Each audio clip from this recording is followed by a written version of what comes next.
Hello, boys and girls. This is Taylor, and today I'm doing a Twitter Q&A topic suggestion video thing, and people seem to like these, and I'm going to link one of them in the description that unfortunately didn't publish all the way or didn't get uploaded correctly or something along those lines, and it didn't get very many views, which is unfortunate because I think it's one of the good ones, and that always sucks when I upload a video that I think to myself, like, yeah, that was a pretty funny thing I said right there, and then nobody sees it, and I'm like, well, god damn it, now I can't say that joke again, otherwise, people are going to say, hey, you already used that joke, even if nobody saw it, but that's unfortunate. So, anyway, if you want to get involved in these, follow me on Twitter, and yeah, that's all the updates. That's all you have to know. There you go. That's very low key today, right, guys? Just sit back and relax. All right.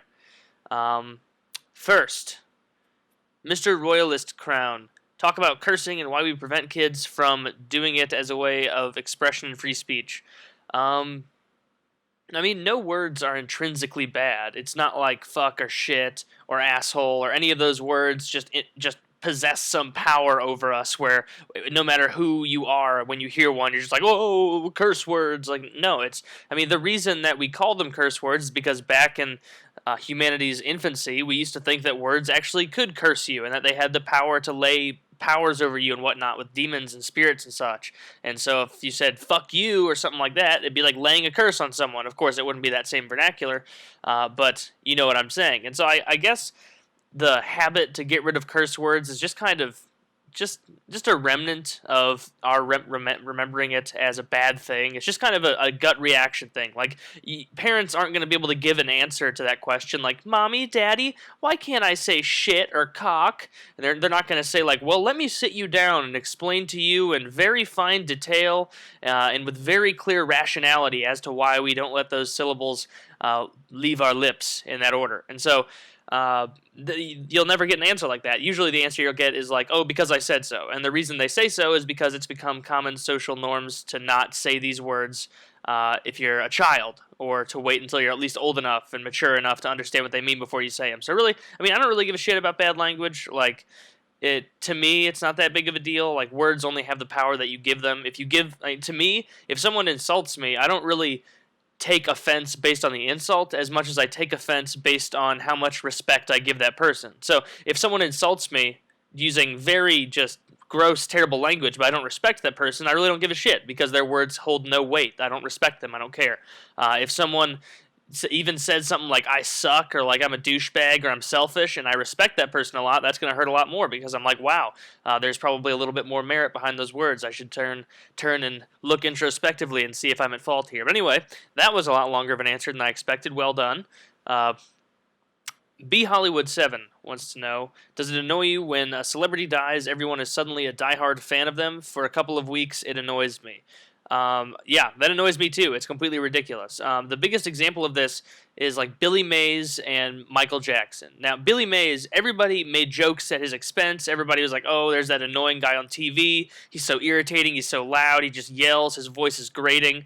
He's just an annoying, loud, boisterous man. And that's what everybody knew about him. Everybody knew Billy Mays as that loud shithead who would yell on TV. And then he dies, and suddenly everybody blows him up. And no longer is he just that guy who does commercials that everybody thought about the day before he died. Now he was like an icon, a national icon, selling OxyClean to the millions. Like, it was aggravating because it's almost like insulting to Billy Mays to do that to his career, because I seriously doubt that Billy Mays thought that he was changing the world by doing those voiceovers. I'm pretty sure Billy Mays realized, yeah, this is a gig, it's a job, I do this, I'm really good at presentation, and I'm very articulate and cogent, and I can yell very well, much better than Bill O'Reilly.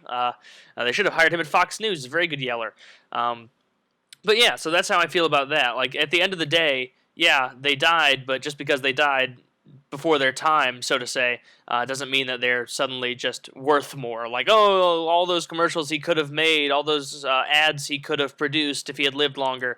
And the same with Michael Jackson. Michael Jackson was obviously worse because, not him as a person, I'm saying his death as far as how much it was manipulated and abused by the media was much worse because it's a go-to. It's like 9/11 for the media. Anytime there's a slow period, nothing's happening, bam, Michael Jackson, bam, 9/11. It's not difficult. It's very predictable. Slow news days, you're going to hear something about Michael Jackson's doctor or something along those lines. But I just think it's funny how the same sites and the same media outlets that would give Michael Jackson so much shit and make fun of him so ruthlessly and just treat him like a pedophile asshole douche. And then the day he dies, everybody suddenly puts on their sad face and they're like, oh, poor Michael Jackson, he's dead. Oh, his dad abused him and he was taken before his time. And oh, what a great talent. What a great singer. Oh, it's too bad we didn't appreciate him more while he was here. Oh, he's such a good singer. Oh, he'll always be remembered in our hearts for that. It's like, no, screw you, you hypocritical asshole. 2 days ago, you said he was a child-raping pedophile and that he, dangles babies over whatever it is, balconies just for fun, and that he's a terrible, demented sociopath. And now he's garnering all this pity because he died. And I'm not taking sides. I'm not saying whether or not.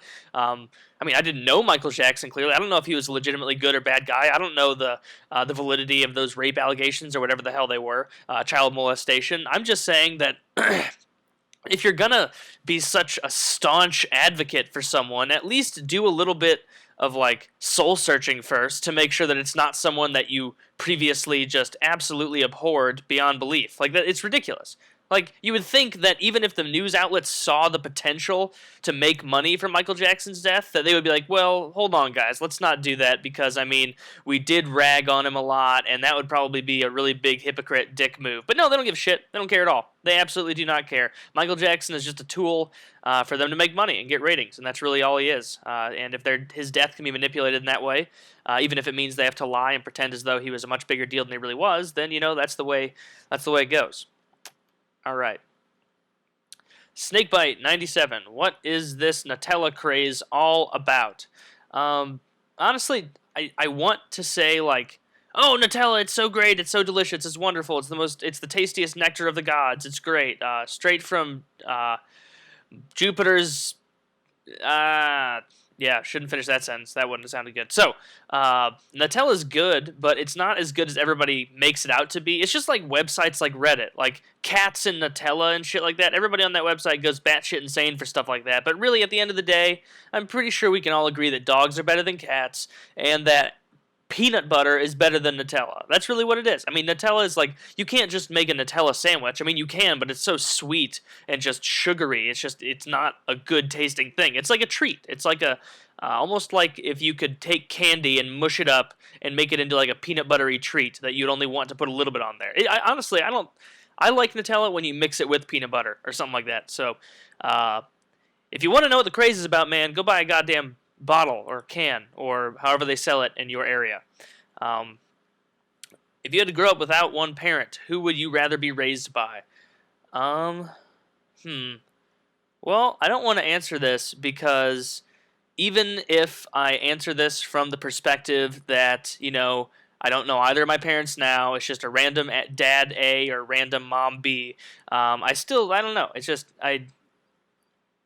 I guess I'd have to want to be raised by a dad in this modern day because they have the potential to make more money, but I'd also want to be raised by my mom because you get a lot more comfort from your mom generally, and that'd make me feel a lot better. So I'm going to raise myself. If I can only have one parent, I'd rather have none. I'm going to be a wolf. I can't choose to be a wolf, obviously. Being a wolf is not a choice, no matter what the Republicans tell you.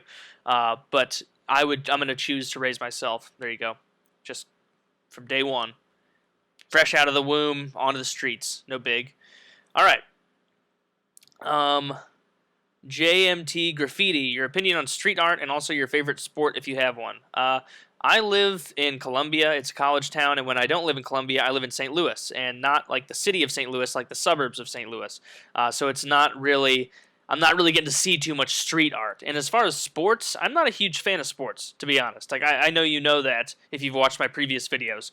But, yeah, not a fan of sports, but my favorite, if I had to pick one, would be hockey. And the last one is the show 162, thoughts on fat chicks in tight clothes in an attempt to look hot. I can understand it. Everybody wants to look good, and some of those girls probably just think, yeah, I look a lot better in this than I do in baggy garbage bag clothes. So you know what? More power to them. Fat girls out there, you wear clothes as tight as you want. High fives to you. Love all around. Anyway, that's all I got to say. Love you guys, and I will talk to you probably tomorrow. Yeah, probably tomorrow. See ya.